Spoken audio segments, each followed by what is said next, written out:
Coming at y'all live for a post game recap. Not immediately after the game, but it's a late night, Saturday night. Just a quick recap of Kentucky and Texas. Believe in Kentucky, Believe Network. Vinny Hardy here, flying solo. Cole Park and I will be along at our usual time next week. And we'll look ahead to Tennessee like we do. We'll talk basketball, all things UK like we do. Um, Playing Tennessee coming off of a loss to Alabama, just like the Cats played Georgia coming off a loss to Alabama. But in here and now, we're looking at this loss to Texas. The Longhorns came in. The season first started. It looked really brutal. The schedule was brutal. The season continued to play out. And like, well, maybe the Texas game isn't as tough as we think it's going to be. We saw Texas lose at Florida. We saw them struggle offensively. We saw them going through their growing pains and continue to do so with Arch Manning. As Kentucky does the same thing with a Cutter Bowley. But it's a gut punch again for Kentucky. And look, we have seen more than our fair share of gut punches. We've seen our fair share of close, excruciating losses. We've seen this movie before. You think the gut would maybe be callous from all the gut punches that we've seen. And speaking of gut, up the gut against Texas was not a good plan.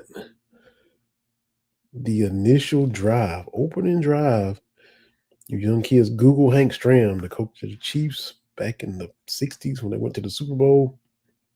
Kentucky matriculated the ball right down the field.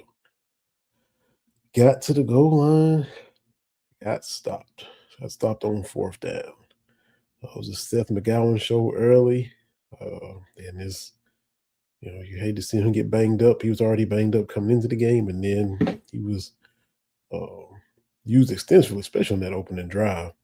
Uh, Shoulder injury, went to the hospital, came back. Kind of Willis Reed, uh, Emmitt Smith against the Giants with a separated shoulder. If you're old enough to know that piece of Cowboys history, Seth was doing that.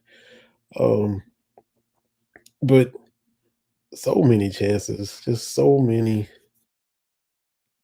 opportunities, missed opportunities, so many chances for Kentucky to just take control, put the pressure on Texas, and didn't do it. Um, and you knew, the defense just continued to keep them in the game, put them in positions to be able to take control. Um, Working with a short field, offense is pinned, 3 and out. Texas has good defense, a good field position. The defense was able to hold. You eventually saw that work in Texas' favor. Special teams was the catalyst. Niblet, two back-breaking punt returns uh, deep into Kentucky territory on that first one that led to Texas's only touchdown because he returns it, to the red zone inside the 10. Texas is able to punch it in.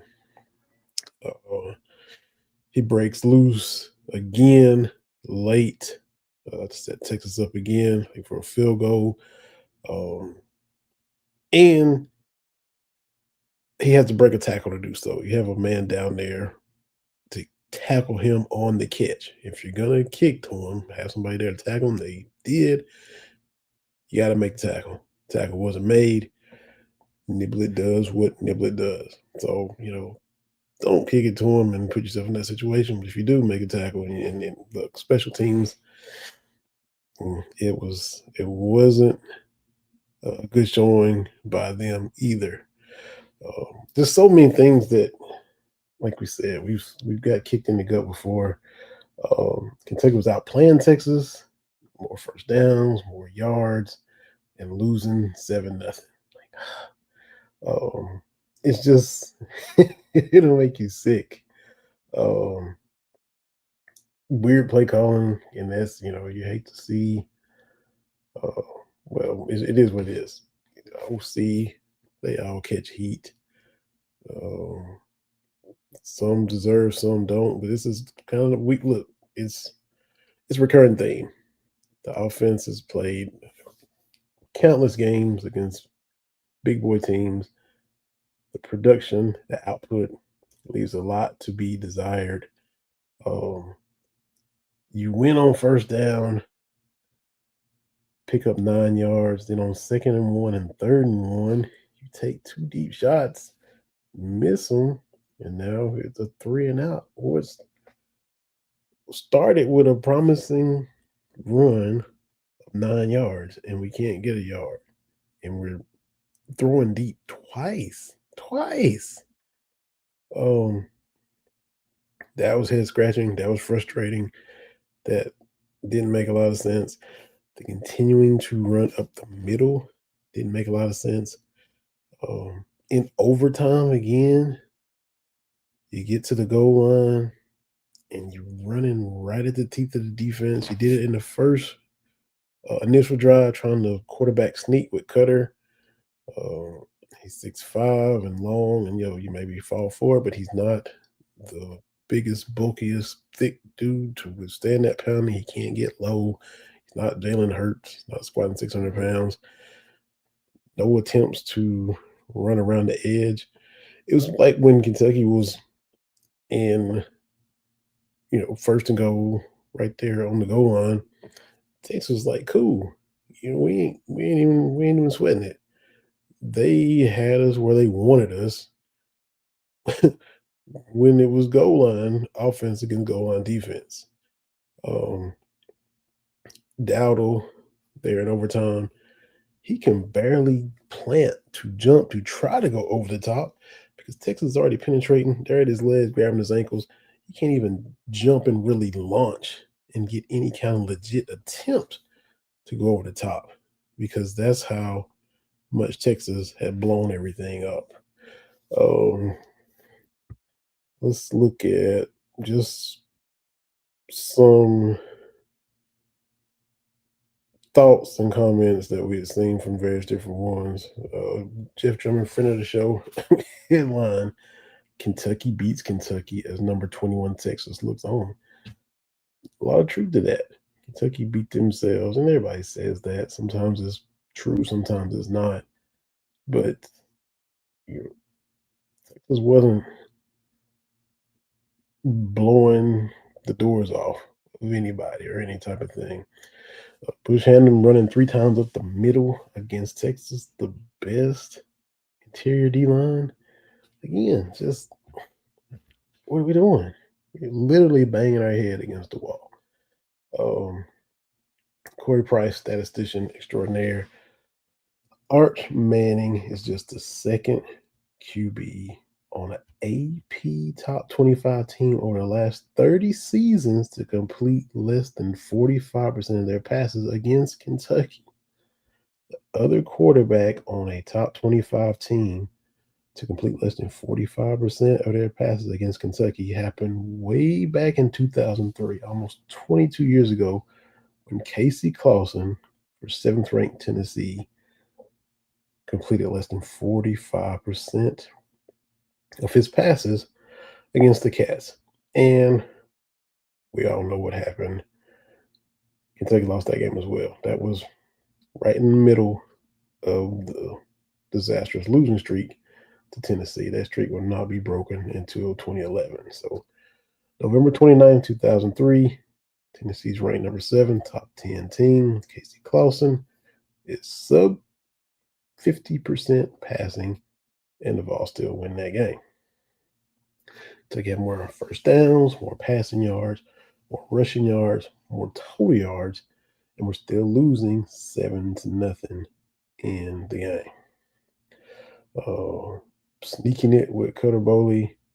It's just, and you tell he was getting low and trying, but it's just they were just too stout in there, and to continue to try to think you had an advantage maybe there's a mismatch. Uh, Maybe Texas has the advantage in other areas, but like, try it. At least make them think about something else. Because up the gut was not it. That was not happening. And he just kept trying to ram it in there and think something different was going to happen. They had proven that, look, you're not going to get anything on us in the goal line, at the goal line in that situation. More heartbreaking stuff from Corey Price. Cutter Bowley tonight had the best completion percentage by a UK freshman quarterback in a single game. Minimum 30 attempts. Cutter was 31 for 39, 79.5% completion. Again, stuff like that, numbers like that, think you would have a W. You think this stuff is in your favor. Defensively, again, they brought it all night. Um, Arch is going through his struggles. Arch is, same kind of thing. Not the most potent offense coming in, but still. Tonight was Kentucky football's fewest first downs allowed and fewest total offense allowed. That's the best numbers against the top 25 opponent. 8 first downs for 179 yards of total offense. Since the 1976 Peach Bowl, when they played number 19 North Carolina, when they gave up 5 first downs and 108 yards allowed. So this is the best defensive performance in my lifetime. I wasn't even born for this Peach Bowl in 1976 against North Carolina. That's going back to Sonny Collins days, who was the all-time leading rusher in Kentucky history till Benny Snell came along. And Sonny is a legend. That's when he was racking up yards for Kentucky. So the fewest first downs and the fewest total offense allowed to a top 25 opponent since 1976. Unbelievable. This is what I've been saying. You listen to this podcast, I've said it many times. Chris Fisher kind of said something similar. In an odd way, feels like Kentucky always only a couple plays away. Unfortunately, those plays make all the difference. Inches away, but miles apart. And we've been hearing that. What did I say back the first year when Vanderbilt came and won in Kroger Field? I think back in 2022. Kentucky goes 7-5 that year. End of the year, we hear that we're just 2 plays away from 9-3, and they were.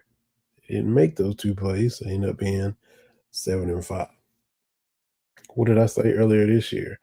The 6 inches away from perfection, and possibly so. It's a game of inches. You're 6 inches away. You're not there. The 6 inches away from perfection just flashed me right back to the 2 plays away from 9-3. So it's just that constantly just close, close, close, close, close, but still so far, so far, so far, so far, so far away. Cam Miller got the start at wide receiver. Finally seeing a wide receiver emerge, make a splash, try to separate from the rest of the pack. And that's great. 5, 6 games into the season. It typically happens a lot, historically happens a lot. Coach Washington said the same thing happened to him when he was playing. That's good. We need to see that because it's been the tight ends, it's been the backs, haven't been getting as much from the receivers. So it's cool to see. That's something to kind of build on. But look, we're not the only team in the country that's got freshmen or newcomers emerging and flashing at a certain position. It's cool to hear that Cam is doing that, but so is other teams everywhere. And all these teams that are already ahead of us in the conference, they got players that are flashing and making progress and emerging too. So it's just Kentucky is where they are, and now it's a long climb back up. Cole and I talked about who's the 15th best team in the SEC. And whoever it is, Auburn's trying to jump down there. They're 0-4 in the league. Arkansas and the Petrino, they're in this mix. They're putting up points. So I'm put up 42 against Texas A&M. Bobby Petrino they're gonna score some points if they don't do anything else. But whoever is fighting to be 15th in the conference right now, it just feels and looks like that gap between Kentucky and whoever's next at the bottom, that gap is still. So that's where we are. Another kick in the gut. 13-12 to Georgia last year, kicking the gut. Should have had them. Got a turnover, taken off the board. Georgia squeaks out of Lexington with a win. Kentucky should have had. Kentucky could have had. Woulda, coulda, shoulda. A lot of woulda, coulda, shoulda tonight.